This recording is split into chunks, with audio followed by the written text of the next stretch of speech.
Confineur, un billet d'humeur, mais un billet d'humeur positive. Alors c'est vrai, c'est difficile d'être positif dans le contexte actuel.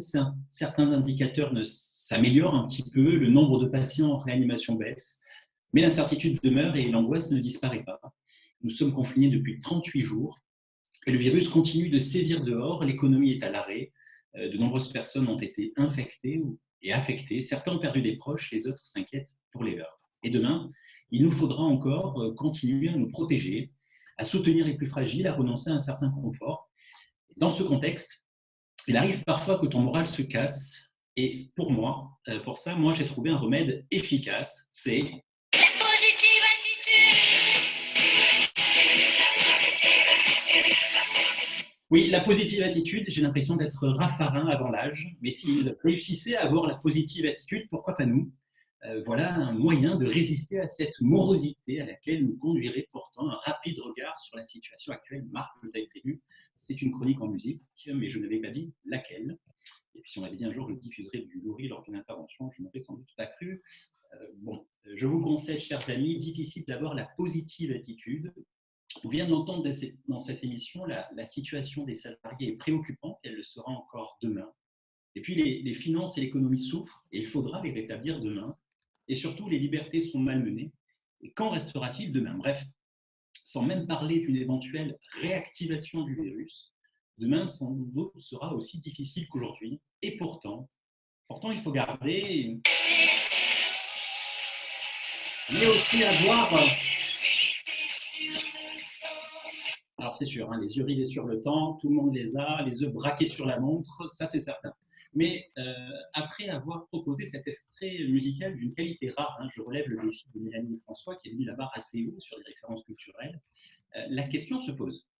Pouvons-nous garder la tête haute? Y a-t-il des raisons d'être positif et de garder la tête haute dans la période actuelle? Eh bien oui, je le crois, je l'espère et je vais essayer de m'en convaincre avec vous. Alors, les bonnes nouvelles pleuvent sans qu'on s'en rende compte. Les pays du G20, par exemple, ont suspendu la dette des pays les plus pauvres. Le pass Navigo va être remboursé. Les audiences de Cyril Hanouna sont en chute libre et on n'entend presque plus Éric Zemmour. Et puis surtout, tous les Français et les Françaises sont devenus des experts en épidémiologie et en pharmacologie, ce qui n'était pas rien. Alors oui, nous n'avons pas de masques en nombre suffisant, mais les commandes arrivent, nous dit-on. Et puis surtout, de nombreuses entreprises ont su réagir et beaucoup d'associations, de personnes en fabriquent chaque jour, souvent bénévolement. Alors c'est vrai aussi que quelques-uns ont pu demander à leurs voisins soignants de déménager pour ne pas être contaminés, c'est indigne, c'est vrai, mais d'autres, plus nombreux et dont on parle moins, leur apportent leur soutien, gardent leurs enfants, font leurs courses pour les soulager dans cette période où on leur demande de temps. Alors c'est vrai aussi que nous avons pu voir des scènes assez surréalistes où certains se sont battus pour du papier toilette, mais d'autres, eux aussi plus nombreux, assurent quotidiennement la distribution de repas aux plus démunis. Oui, encore, certains ont eu une interprétation assez libre du confinement, refusant de souffrir de cette sensation d'enfermement si familière pourtant à celles et ceux qui sont aujourd'hui dans les centres de rétention. Mais tout de même, mis à part ces quelques Gaulois réfractaires, la très grande majorité d'entre nous respectent les mesures. Et puis, si certains ne servent à rien et aiment ça, beaucoup ont voulu se rendre utiles. Et ils ont trouvé les ressources pour le faire. Et je pense ici à ces étudiants en médecine volontaire ou encore à ces 260 000 personnes, nous a-t-on dit, qui sont allées au champ pour aider les agriculteurs. Bref, il ne s'agit pas de dire que tout est parfait, que tout va bien, loin de là, mais tout n'est peut-être pas si négatif. Ces quelques illustrations doivent peut-être nous redonner confiance en nous. Tout ceci peut faire renaître cet espoir dont on nous a parlé, surtout si nous avons la positive attitude. Et puis, pour parler de ceux qui parlent pour nous, au-delà des individus, des actions de chacune et de chacun, pouvons-nous être positifs pour nous tous, pour la France? Alors, on pourrait croire que non. Beaucoup observent que sur le ratio du nombre de morts par habitant, l'Allemagne fait mieux. Cela étant, si on se base uniquement sur cet indicateur, cela signifie alors que nous faisons mieux que l'Italie ou l'Espagne et bientôt le Royaume-Uni. Mais s'agit-il vraiment d'une compétition? Alors si oui, de toute façon, on sait qu'à la fin, c'est l'Allemagne qui gagne. Et surtout, faut-il vraiment apprécier l'action d'un pays face à l'épidémie au regard du nombre de morts? Il y a peut-être d'autres paramètres qu'il faudrait prendre en compte. Sur ce point, beaucoup remarquent ou considèrent que l'État n'aurait pas correctement assurer sa mission, peut-être, c'est peut-être vrai, et le temps viendra de se poser ces questions et d'y apporter des réponses.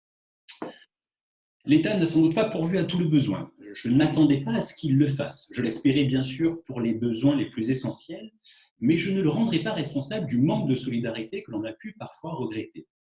Et puis surtout, je me rassure de voir que nous, eux, toutes et tous, avons su trouver des ressources pour ne pas se reposer sur l'État, pour réagir plutôt que d'attendre passivement le retour de cet État paternaliste.